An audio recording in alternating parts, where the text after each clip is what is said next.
అందరికీ నమస్కారం. ఉభయ తెలుగు రాష్ట్రాల్లో భక్తులు ఈ మధ్య యాత్రలు బాగా చేస్తున్నారు. చాలా సంతోషించాల్సిన విషయం. యాత్రల వల్ల చిత్తశుద్ధి బాగా పెరుగుతుంది, భగవద్ అనుగ్రహం కలుగుతుంది, అందులో సందేహమైంది.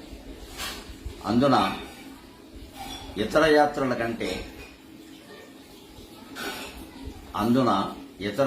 కంటే అరుణాచలం యాత్ర చేసేవారి సంఖ్య చాలా పెరిగింది.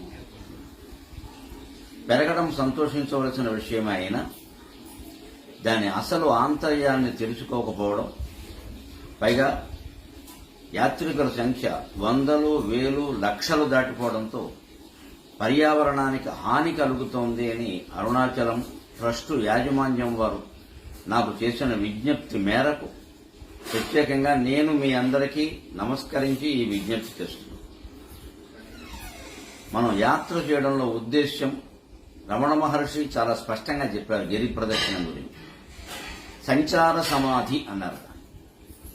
అంటే సమాధిలో ఉండేవాళ్లు ఒకే చోట ఉండి స్థిరంగా అంతర్ముఖులై ఒక శిలాసదృశ్యంగా మారిపోతారు. అలాగే కాకుండా కళ్ళు తెరుచుకొని తిరుగుతూ చూస్తూ కూడా సమాధిలోకి వెళ్లవచ్చు. అందుకు గిరి ప్రదక్షిణం ఉపయోగిస్తుందని చెప్పారు. అంతేగాని మనం 15 సార్లు మొక్కుకోవడం, 16 సార్లు మొక్కుకోవడం, దానివల్ల పిల్లలు పుడతారనుకోవడం, ఐశ్వర్యం వస్తుందనుకోవడం, పెళ్లిళ్ళు అవుతాయనుకోవడం, ఇదంతా ఒట్టి భ్రమ. ఆ మాట రమణ మహర్షి ఎక్కడా చెప్పలేదు. గిరి ప్రదక్షిణ వల్ల కోరికలు తీరవు, మనకి విశాల భావం ఏర్పడుతుంది.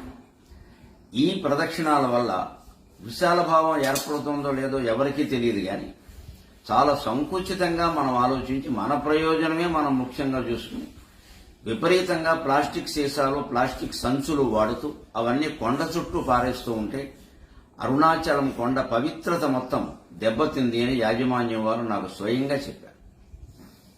సంచార సమాధి అండంలో రమణ మహర్షి ఉద్దేశం సంచరిస్తూ ఉంటే కనిపించే కొండలు, గుట్టలు, చెట్లు, పుట్టలు, మనుషులు, జంతువులు సమస్తాన్ని వెన్నెల వెలుగుల్లో సమానంగా చూడాలి అని.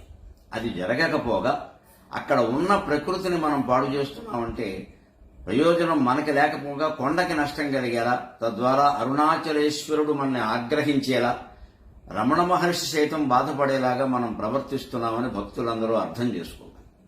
అందుకని దయచేసి ఎవ్వరూ ఒక్క ప్లాస్టిక్ సీసా గాని, ఒక ప్లాస్టిక్ సంచి గాని అక్కడికి పట్టుకెళ్లకూడదు, అక్కడ కొనకూడదు అని నిబంధన పెట్టుకోండి. మీరు ఎంతకాలం యాత్రలు చేసినా మంచిదే, మీకెంత ప్రయోజనం కలిగినా మంచిదే. మాకందరికీ